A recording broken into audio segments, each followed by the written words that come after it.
الست دي بسبب الخيانة عملت حاجة في جوزها ما تخطرش على بال حد. هدى ما كانتش خاينة وبس، دي تقدر تقول عليها شيطان على هيئة بشر. في 2024 لقوا جثة حازم في شقته وهو قاعد على الكرسي وشبه كان متحلل، ده لأنه مات من أكتر من 20 يوم. وتقرير الطب الشرعي أثبت حاجة مرعبة، إن حازم مات بسبب الخنق مش بسبب المادة اللي اترشت عليه. حلو الكلام؟ صلى على النبي. تعالوا بقى نعرف القصة كاملة.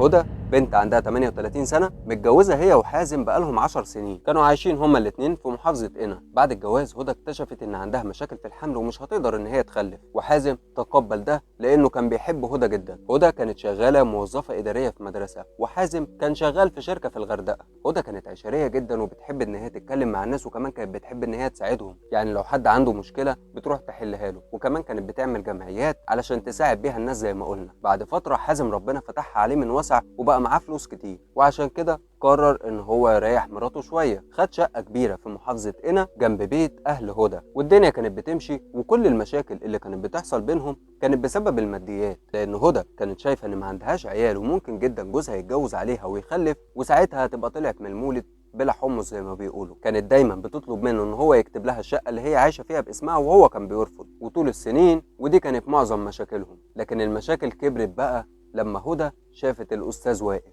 كان موظف اداري معاها في نفس المدرسه، وكان دايما لما بيقعد مع هدى كان بيفضل يشتكي لها من مراته ومن الظروف الماديه اللي بيمروا بيها. وهدى قالت له انها هتحاول تحل المشاكل دي، لكن بعد فتره هدى نفسها بقت هي مصدر المشاكل، لانها بدات تقنع وائل ان مراته دي ست نكديه وانه يستاهل واحده احسن منها 100 مره. هي ما كانتش بتقول كده وخلاص، هي كانت معجبه بوائل، كانت شايفه ان هو احسن من حازم جوزها في كل حاجه، طبعا ما عدا الفلوس. كانوا كل يوم بيتقابلوا في المدرسه الصبح ويفضلوا يتكلموا ويهزروا لحد ما يمشوا. وفي مره هدى طلعت الموبايل بتاعها وفضلت تفرج وائل على صور شقتها عشان تعرفوا قد ايه هي جميله وكبيره، مع ان مش ده اللي كان في دماغها. المهم بعد مده وائل كان عايز يشوف الشقه على الطبيعه، وهو ده اللي كان في دماغ هدى. هدى ظبطت يوم يكون حازم جوزها في الشغل، وعزمت وائل بالفعل. وائل راح لها على الشقه، واليوم ده حصلت بينهم علاقة محرمة، والوضع ده فضل مستمر، وهدى فضلت تخون جوزها لمدة 4 شهور، لحد ما خلاص الاتنين زهقوا وكانوا عايزين يشوفوا حل علشان يتجوزوا. بس حازم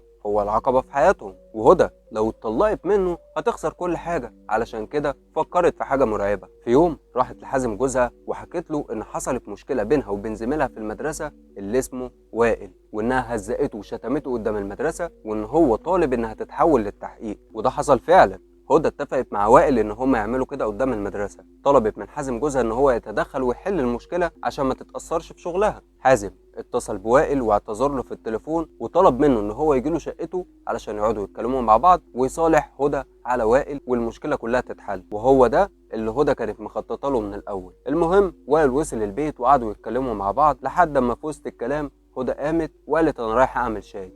ودي كانت كلمه السر بين هدى ووائل. بعدها وائل قام ومسك في رقبة حازم وبدأ يخنق فيه، وهدى جت من ورا وفي ايديها قماشة كبيرة ولفتها حوالين رقبة حازم وفضلت تشد فيها هي ووائل لحد ما حازم مات. بعدها وائل مشي وهدى قالت له انا هتصرف. جابت مادة سريعة الاشتعال ورشتها على حازم اللي كان لسه قاعد على الكرسي، ولمت هدومها وفتحت باب الشقة وفضلت تزعق. طب هي كانت بتزعق ليه؟ عشان تعرف الجيران ان في مشكلة دايرة بينها وبين جوزها. الجيران اتلموا عليها وحاولوا ان هم يلموا الموضوع، ولكن هدى قالت لهم ان حازم شتمها باهلها وعشان كده هتسيب له البيت وتمشي. لما الجيران شافوا ان حازم قاعد جوه الشقه وهدى عماله تصوت والناس اتلمت وهو حتى ما قامش يقول في ايه ولا قام يهدي مراته، فالجيران قرروا ان هم يكبروا دماغهم، وهدى قفلت الباب ونزلت قدام الجيران كلهم. وبعد 20 يوم الجيران شموا ريحه وحشه جدا خارجه من شقه حازم، اتصلوا بهدى وقالوا لها على موضوع الريحه وطلبوا منها ان هي تيجي تشوف في ايه، ولكن قالت لهم ان حازم ممكن يكون ساب الثلاجه مفصوله واللحمه اللي في الثلاجه باظت ودي ريحتها، وقالت انها مش هترجع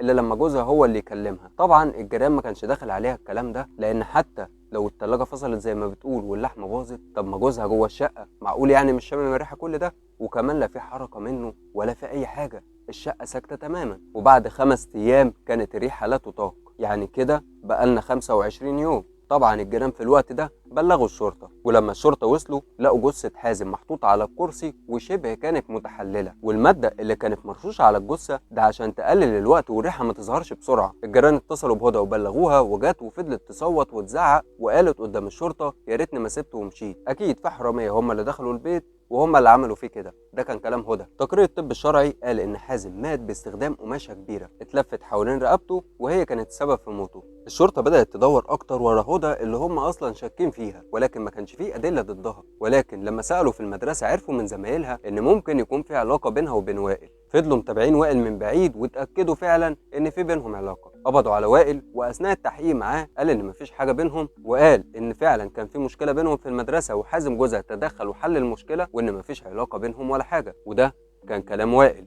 اما كلام هدى قالت انها سابت البيت قدام الجيران بعد ما حصلت مشكله بينها وبين حازم، وانها ما تعرفش اي حاجه عن اللي حصل. هو لحد دلوقتي كان لسه مفيش دليل واضح عليهم، ولكن محدش كان مصدقهم، وفضلوا يضغطوا عليهم لحد اما اخيرا الاتنين اعترفوا. وائل قال ان هدى هي اللي خططت للجريمه دي كلها علشان يعرفوا يتجوزوا، لان بعد ما جوزها يموت هي هتورث كل حاجه وهتتجوز وائل والدنيا معاهم هتبقى حلوه. ودي كانت كل الحكايه. طبعا القضيه دي لسه ما اتحكمش فيها. وقول لي من وجهه نظرك شايف ايه الحكم المناسب للمجرمين؟